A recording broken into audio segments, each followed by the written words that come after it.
Dans l'épisode d'Ici tout commence du mercredi 9 août, Maya, Alexandra Favalli, est déçue. Alors qu'attend, Rick Cleve, n'était pas disponible pour prendre un verre avec elle la veille, elle veut déjà baisser les bras. Mais c'était sans compter Salomé, Aurélie Ponce, et Léonard, Thomas Villane. Ils ont remarqué qu'Ethan n'était pas insensible à son charme et l'encourage à retenter sa chance. De son côté, David, Liam Hellman, ne comprend toujours pas pourquoi Ethan a refusé de sortir avec Maya. Le jeune cuisinier avoue alors ne pas savoir si elle lui plaît mais leur conversation est interrompue par Maya. Elle lui propose à nouveau de boire un verre mais Ethan profite d'avoir reçu un SMS d'Axel, Thomas da Costa, qui ne se sent pas bien pour décliner une nouvelle fois. Face à son ami, Ethan reconnaît qu'il n'a pas envie de blesser la jeune femme. Elle veut une relation sérieuse mais lui n'est pas prêt pour cela. Et il ne veut pas non plus briser leur amitié pour un coup d'un soir. À peine arrivée au bureau, une charge monstrueuse de travail attend Laetitia, Florence Coste. Antoine, Frédéric Diefenthal, avait complètement oublié qu'elle donnait un coup de main au pop-up. D'ailleurs, il pense que cela serait mieux qu'elle s'en libère pour reprendre son poste. Il va donc demander à des étudiants revenus de stage de la remplacer. Laetitia, qui s'y plaisait bien, accuse le coup. Si est donc Tom Darmon, qui reprend le service. Mais alors qu'elle déjeune au pop-up, Laetitia ne peut s'empêcher de lui faire des remarques. Sauf que Tom en a cure et préfère appliquer ce qu'il a appris en cours. De quoi mettre davantage en rogne Laetitia.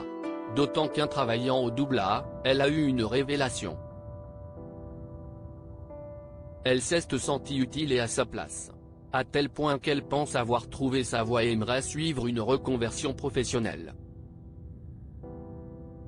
Encouragée par Zachary, Juliana Luguette, elle essaie d'amadouer Antoine pour rejoindre le restaurant d'application en tant que serveuse. Mais ce dernier n'a aucune envie de faire entorse au règlement.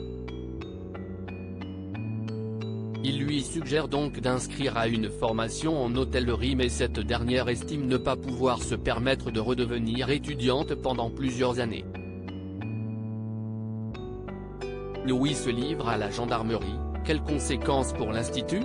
Louis, Fabien Wolfrom, a accepté de suivre Charlène, Paula Petrenko, dans son délire. Elle veut qu'ils partent en Espagne d'où ils prendront un vol pour un pays d'Amérique du Sud qui n'extrait pas vers la France. Elle a pensé à tout. Même à leur avenir là-bas ou après 2 ans à se faire discret, ils ouvriront un superbe restaurant. De son côté, Tessier, Benjamin Baroche, craint pour sa fille et veut appeler la police. Claire, Catherine Marchal, tente de le dissuader, car Louis sera alors considéré comme étant en fuite, ce qui aggravera son cas. Emmanuel accepte d'attendre 2 heures mais si d'ici là, Louis n'a pas donné signe de vie, il informera la police. Mais le jeune homme a profité pour que sa chérie dorme pour se rendre au commissariat. Il n'y a qu'un payant pour ce qu'il a fait qu'il pourra vivre avec. En larmes, les 2 amoureux se font leurs adieux en s'embrassant tendrement. Charlène retourne ensuite à l'Institut et annonce que Louis s'est rendu à la gendarmerie. À l'instar de cette dernière, Claire est anéantie. Peu après, Tessier a convoqué Rose, Vanessa Demouy, Clotilde, Elsa Launeghini, et Antoine pour une réunion de crise. Il a appelé le capitaine Brassac qui lui a affirmé que la procureure ne fera pas de déclaration avant la fin de la semaine. De quoi permettre au Quatuor de réagir, puisqu'il refuse que les gens puissent imaginer que l'Institut soit mêlé à toute cette histoire. Mais si est-il déjà trop tard? Les téléphones reçoivent une alerte info annonçant que le chef Auguste Armand, Francis Huster, a été tué par son propre fils.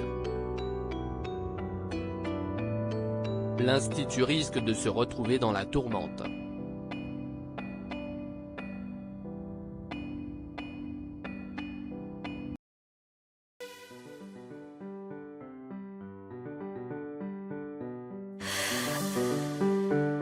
The man I love just had